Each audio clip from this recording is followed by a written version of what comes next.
is my pleasure to welcome us once again to the 7th public lecture of the Board of Fellows-PSN 2025. This Mental Health Act aims to address issues promoting human rights, protection and access to services to persons with mental health challenges, including the right to participate in their treatment plans. It is therefore essential to embark on the public advocacy of mental health and to educate the public about the need to adequately treat persons with mental health disorders and highlight the duties of their families and community to such persons. This is, in our opinion, is exactly the goal of this 7th annual public lecture. So I am indeed honored to serve as chairman of this occasion with esteemed guests. The focus of today is a theme of global relevance, mental health, a basic human right crucial to personal, community and socio-economic development. This theme is not only timely but also pertinent. We live in times where mental health of individuals is increasingly becoming a matter of public concern. Globally, there is a rising incidence of mental health disorders, and unfortunately, Nigeria is not accepted. In the NDLEA, pharmacists are not just allies, you are strategic partners. Your profession sits at the critical intersection between public health and drug control. The PSN has over the past few years made tangible efforts towards sanitizing the retail drug sector, most notably through the landmark enactment of the Pharmacies Council Bill Act 2023. This reform has fortified the regulatory framework and enhanced our collective ability to stem the tide of pharmaceutical drug abuse across the country. And that notwithstanding, we must continue to work towards strengthening prescription regulations and promoting responsible medication use. And so the next time someone asks you, do you have mental health? Please, with your full chest, say what? Yes. The reason why many of us decided to sit on the fence is because of what? The word mental. Because mental often connotes what? Kolo, yabalet, luni, arrow. Thank you. We also often see mental health as a have or have not.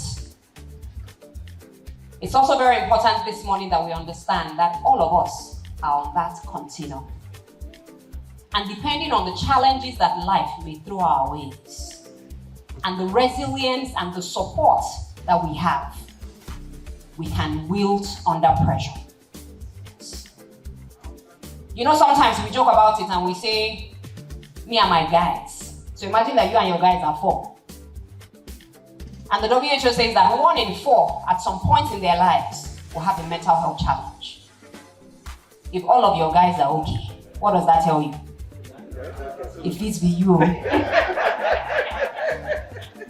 Unfortunately, in spite of the large numbers of people that suffer from mental health conditions, more than 2/3 do not get access to the help that they need.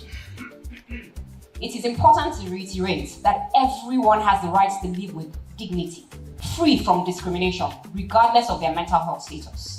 Somebody comes to your pharmacy or somebody talks to you at the pharmacy that, oh, I've not been sleeping for 3 days, I've just noticed I've been irritable, beating my children, doing things that are not right.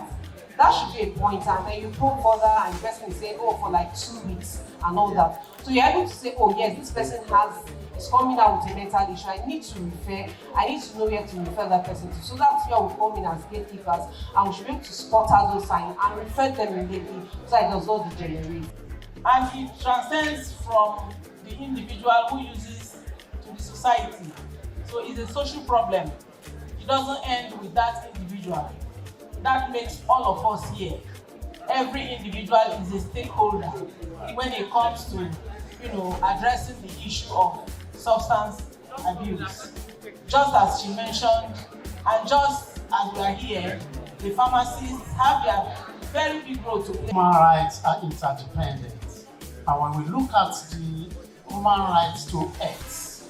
Look at other aspects of our life that are other rights that are dependent with it, like the right to life. If you don't have a right to good health, your right to life will be meaningless.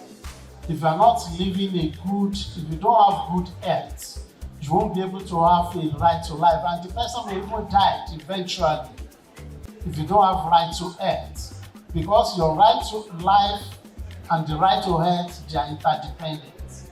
Then we look at your functionality. Because without being functional, you cannot be productive. And without having a productive community, you cannot have development. Pray that God will bless you and continue to use you to bring this country the great honors you brought. Even in this new job you've taken, the world has taken Nigeria seriously as being a country that fights narcotic abuse. Congratulations.